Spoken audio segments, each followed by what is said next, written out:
আসসালামু আলাইকুম। আশা করি তোমরা সকলে ভালো আছো। আলহামদুলিল্লাহ তোমাদের দোয়ায় ও ভালোবাসায় আমিও ভালো আছি। সো আমি তোমাদের ব্যাক বেঞ্চের মনির। তো চলে আসলাম বরাবরের মতোই নতুন একটা ক্লাসে। সো আজকের ক্লাসে তোমাদেরকে জানাই সুস্বাগতম। তো তোমরা হয়তো বোর্ড দেখে বুঝতে পারছো আজকে আমাদের টপিকসটা মূলত কি? হ্যাঁ, আজকে আমাদের টপিকসটা মূলত হচ্ছে আয়ের বৃত্তাকার প্রবাহ। তো এই আয়ের বৃত্তাকার প্রবাহ বলার আগে আমরা কিছুটা একটু জেনে আসি অন্য কিছু যে আয়টা কি? মানে আয় কিভাবে মানুষজন করে থাকে? আয় করতে হলে বলো ২ টা উপাদান থাকা লাগবে। মানে ২ জন প্রতিনিধি থাকতে হবে। একজন হচ্ছে মানে বিক্রেতা, একজন হচ্ছে ক্রেতা। তো যে বিক্রেতা সেই তো হচ্ছে আয়টা করবে। কার কাছ থেকে করবে? মানে হচ্ছে ক্রেতাদের কাছ থেকে। মানে যাদের কাছে বিক্রি করবে তাদের কাছ থেকে সে হচ্ছে আয় করবে। তাহলে এই যে এখানে বলো আমাদের ২ জন প্রতিনিধি থাকতেছে। ঠিক আছে? তো এই প্রতিনিধিটার মাধ্যমে মানে এই ২ প্রতিনিধির মাধ্যমে হচ্ছে আমাদের মূলত আয়ের একটা বৃত্তিকার চক্র আকারে ঘুরতে থাকে। ঠিক আছে? তো এই বৃত্তাকার চক্রটা আমরা আজকে এখানে দেখার চেষ্টা করব বা বোঝার চেষ্টা করব। তো ক্লাসটা না টেনে আমরা সম্পূর্ণটুকু দেখার চেষ্টা করব এবং যে এখনো পর্যন্ত আমার এই পেজটা ফলো করে নাই তাড়াতাড়ি করে ফলো করে নাও।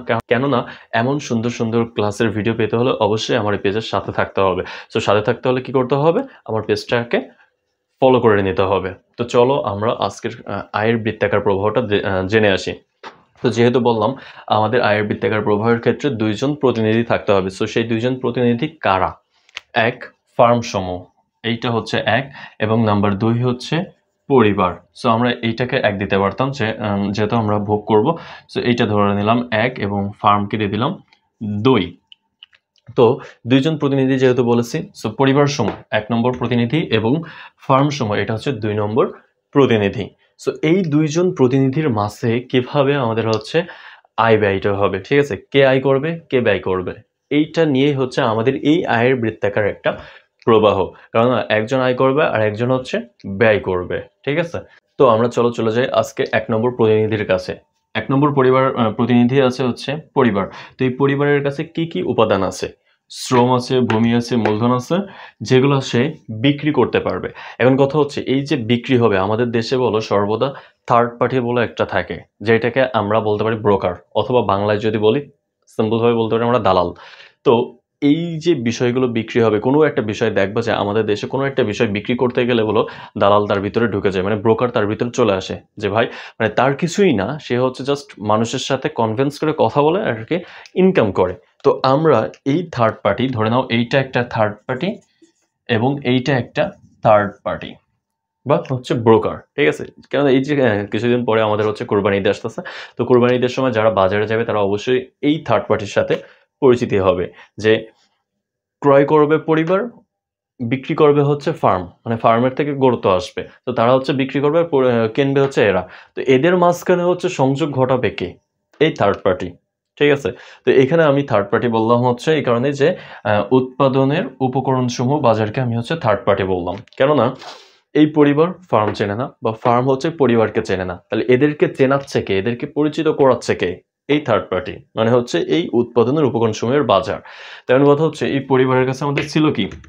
শ্রম, ভূমি, মূলধন। এইগুলো সে কি করবে?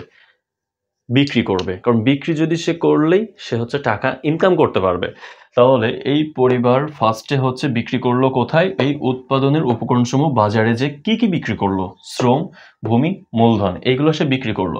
তাহলে বিক্রি করলে সে কি পাবে? টাকা পাবে। মানে আয় হচ্ছে। সে একদিকে বিক্রি করলে হলো সে তার হচ্ছে আয়টা হবে। তার আয়টা কোথা থেকে হচ্ছে? এই বাজার থেকে তার বলা আয় হচ্ছে। কারণ না সে এই বাজারে বিক্রি করেছিল। তো এই পাশের কনসেপ্টটা হচ্ছে আমাদের ক্লিয়ার। ঠিক আছে? তো যে বুঝতে পারবে না অবশ্যই কমেন্টস এর মাধ্যমে আমাকে জানিয়ে দিবা। তাহলে আমি আবারও চেষ্টা করব তোমাকে নতুন ওয়েতে বোঝানোর জন্য। ঠিক আছে? তো চলো আমরা তারপরে চলে যাই। তো এখন কথা হচ্ছে এই যে পরিবার তার এই সকল বিষয়গুলো যে বিক্রি করে গেছিল বাজারে, তাহলে এই বাজার থেকে কিনবে কে? বাজার থেকে ক্রয় করবে হচ্ছে এই ফার্ম, মানে ফার্ম কর্তৃপক্ষ। সে তার উৎপাদনের উপকরণ কোথা থেকে ক্রয় করবে? উৎপাদনের উপকরণ সমূহের বাজার থেকে। তার ওই ফার্মে যা সে তৈরি করবে, তৈরি করার জন্য তার বিভিন্ন কিছু দরকার হতে পারে। কি দরকার হতে পারে? শ্রম দরকার হতে পারে, ভূমি দরকার হতে পারে, মূলধনের বিষয়গুলো আসতে পারে। তাহলে এই বিষয়গুলো সে কোথা থেকে নিবে? এই বাজার থেকে নিবে। কে নিবে? এই ফার্ম সমূহ। তাহলে সে যখন এগুলো ক্রয় করবে, ক্রয় করলে অবশ্যই তার ব্যয় হবে। তাহলে সে যখন ক্রয় করতেছে তার ব্যয় হচ্ছে কি? মজুরি, খাজনা, সুদ, বাবদ ব্যয়। মজুরি কেননা এই যে শ্রম, এই শ্রমকে সে যখন টাকা দিবে সেই টাকাটা হচ্ছে আমাদের মজুরি। কাকে দিচ্ছে? এই শ্রমিককে দিচ্ছে। শ্রমটা দিয়েছিল কে? ওই পরিবার থেকে আমাদের এখানে শ্রম আসছিল, যে এখান থেকে শ্রম কিনছে, শ্রম কিনলে তাকে মজুরি দিতে হচ্ছে। এবার হচ্ছে ভূমি, সে যে ভূমিটা নিছিল, তাহলে ভূমির উপরে আমাদেরকে খাজনা দিতে হয়, ট্যাক্স দিতে হয়। কে দিবে? এই ফার্ম সমূহ দিবে। তাহলে ফার্ম যেহেতু দিচ্ছে তাহলে তার ব্যয় হচ্ছে, ঠিক আছে, তাহলে পাচ্ছে কে? ওই ব্যয়টাও ওই পরিবার সমূহগুলো পেয়ে যাচ্ছে, কারণ পরিবারের কাছ থেকে সে ভূমি নিচ্ছিল, তাহলে ভূমি বাবদ সে হচ্ছে খাজনা দিচ্ছে। এবার হচ্ছে মূলধন, মূলধন মানে হচ্ছে অর্থ, সেই অর্থটা সে নিচ্ছিল সেই বাজার থেকে, সেই বাজারে অর্থ নিলে তাকে কি সুদ দিতে হবে, মানে ধার যখন সে করে। যেমন হচ্ছে ফার্ম, কোনো একটা বড় বড় প্রতিষ্ঠান, তারা হচ্ছে তাদের কাছে পুঁজি কিছুটা থাকে, বাকি অধিকাংশ সময় থাকে না, তাহলে সেক্ষেত্রে তারা কি করে? বিভিন্ন ব্যাংকের কাছ থেকে হচ্ছে লোন নেই। লোন মানে হচ্ছে মূলধন সংগ্রহ করে। তাহলে মূলধন যখন নিয়ে থাকবে আদার্স মানুষের কাছ থেকে, তাহলে তাকে হচ্ছে কি করতে হবে? সুদ দিতে হবে, মানে হচ্ছে এক্সট্রা একটা টাকা দিতে হবে। যে লোনটা সে নেবে, ধরো সে 1,00,000 টাকা লোন নিছে, সে 1,00,000 টাকায় এক্সট্রা কিছু টাকা তাকে দিচ্ছে 1,00,000 টাকার সাথে। তাহলে এই যে এক্সট্রা যে টাকাটা দিচ্ছে এটা হচ্ছে মূলত সুদ। তাহলে এই সকল বিষয়গুলো তার হচ্ছে ব্যয় হচ্ছে। কোথায় ব্যয় হচ্ছে? এই উৎপাদনের উপকরণসমূহ বাজারে, কারণ সে উপাদানের উপকরণ হচ্ছে সে ক্রয় করতেছে, ক্রয় করতে গেলে তার এগুলো হচ্ছে ব্যয় হবে। তাহলে এভাবে তার ফার্ম সমূহের ব্যয়টা চলে গেল, ঠিক আছে। তো এবার আমরা পরবর্তী সেক্টরে যাই, যে ফার্ম সমূহ যে ক্রয় করে, উৎপাদনের উপকরণ যে ক্রয় করে সে যে তৈরি করলো, তৈরি করার পরে তাকে তো সেগুলো বিক্রি করতে হবে। সে কোথায় বিক্রি করবে? এটা তো উপকরণের বাজার ছিল। তাহলে এবার আরেক থার্ড পার্টির কাছে আমরা চলে যাই, দ্রব্য ও সেবার বাজার, ঠিক আছে। দ্রব্য ও সেবার বাজার মানে যেই বাজারে দ্রব্য মানুষ কিনতে পারবে এবং যেই বাজারে মানুষ বিক্রি করতে পারবে, এই বাজারটাকে মূলত বলা হয় হচ্ছে দ্রব্য ও সেবার বাজার। কারণ এখানে একজন দ্রব্য দিবে আর একজন সেখান থেকে দ্রব্যটা ক্রয় করবে। সো এইটা হচ্ছে আরেকটা থার্ড পার্টি, ঠিক আছে। তো চলো, এখানে দ্রব্যটা কে দিবে? এই যে ফার্ম, এই ফার্ম দিবে হচ্ছে এখানে দ্রব্য বা সেবা, ঠিক আছে, যেটা নিয়ে আদার্স মানুষজন উপকৃত হবে। সো এই ফার্ম সময় এই যে দেখো এখান থেকে দিচ্ছে হচ্ছে দ্রব্য ও সেবা বিক্রয় করতেছেন। দ্রব্য ও সেবা বিক্রয় করতেছে কে? এই ফার্ম সমূহ। কার কাছে বিক্রি করতেছে? এই দ্রব্য ও সেবার বাজারে। কি বিক্রি করলো? এই যে দ্রব্য ও সেবা, ঠিক আছে। তাহলে এইগুলা সে যখন বিক্রি করতেছে, বিক্রি করলেই সে হচ্ছে ইনকাম করতে পারবে। তাহলে এইগুলা বিক্রয়ের মাধ্যমে, এই যে দ্রব্য ও সেবার বাজার যে বিক্রি করলো, বিক্রি করার মাধ্যমে তার কি হচ্ছে? আয় হচ্ছে। সে অর্থ উপার্জন করতেছে। কোথাকার থেকে? এই যে ফার্ম সমিতি হয়েছে, সে উপকরণ ক্রয় করেছিল, উপকরণ ক্রয় করে দ্রব্য ও সেবা যে সে বিক্রি করলো, মানে ওইটা উৎপাদন করে যে বিক্রি করছে, বিক্রি করার মাধ্যমে তাকে হচ্ছে সে হচ্ছে আয় করতে পারছে। কোথা থেকে? এই দ্রব্য সেবার বাজার থেকে, ঠিক আছে। এবার কথা হচ্ছে, এই দ্রব্য সেবার বাজার তো কখনো এগুলো ভোগ করবে না, তাই না? ওই বাজারের সকল ধরনের মানুষ যাবে, যে সেগুলো হচ্ছে ক্রয় করবে। তাহলে কারা কারা যাবে সেখানে?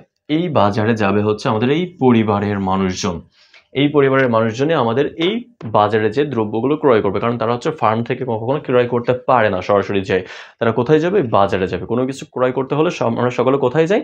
বাজারে যাই। অমুক বাজার, তমুক বাজার, এই ধরনের বিভিন্ন ধরনের বাজারে যাই। বাজারে যেয়ে হলো আমরা ক্রয় করে নিয়ে আসি, ঠিক আছে। তাহলে এই বাজারে যেয়ে ক্রয় করতেছে কি? দ্রব্য ও সেবা ক্রয় করতেছে। কে করতেছে? এই পরিবার সমূহ ক্রয় করতেছে। তাহলে পরিবার যখন ক্রয় করতেছে, তাহলে তাকে কি দিতে হচ্ছে? টাকা দিতে হচ্ছে। তার মানে হচ্ছে তাকে ব্যয় করতে হচ্ছে। তাহলে এই পরিবার সমূহ এই যে ব্যয়টা করলো, কোথায় ব্যয় করলো? দ্রব্য ও সেবার বাজারে হচ্ছে সে ব্যয় করছে। ব্যয় করে কি ক্রয় করতেছে? দ্রব্য ও সেবা ক্রয় করতেছে। এবং কথা হচ্ছে এই দ্রব্য সেবাটা দিয়েছিল কে? এই ফার্ম দিয়েছিল, ঠিক আছে। ফার্ম দ্রব্য সেবাটা উৎপাদন করলো কিভাবে? উৎপাদনের উপকরণের বাজার থেকে উপকরণ সমূহ ক্রয় করে সে ওইগুলো উৎপাদন করছে। এখন কথা হচ্ছে এই বাজার উপকরণ সমূহ পেল কোথা থেকে? পরিবারের কাছ থেকে। কেননা পরিবার তাকে দিয়েছিল শ্রম, ভূমি ও মূলধন, ঠিক আছে। পরিবারের মানুষই বাজারকে দিয়েছিল এবং বাজার থেকে নিল হচ্ছে ফার্ম। ফার্ম সেইগুলোর মাধ্যমে কোনো কিছু তৈরি করলো, তৈরি করে সেগুলো আবার বিক্রি করে দিল। এই যে বিক্রি করে দিল, এইগুলো আবার ক্রয় করলো কে? এই পরিবার, ঠিক আছে।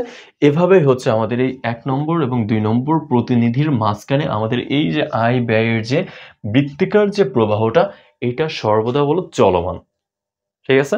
আমরা যদি নিজের ভাষায় বলি, ধরো আমি আর তোমরা একজন হচ্ছে প্রতিনিধি।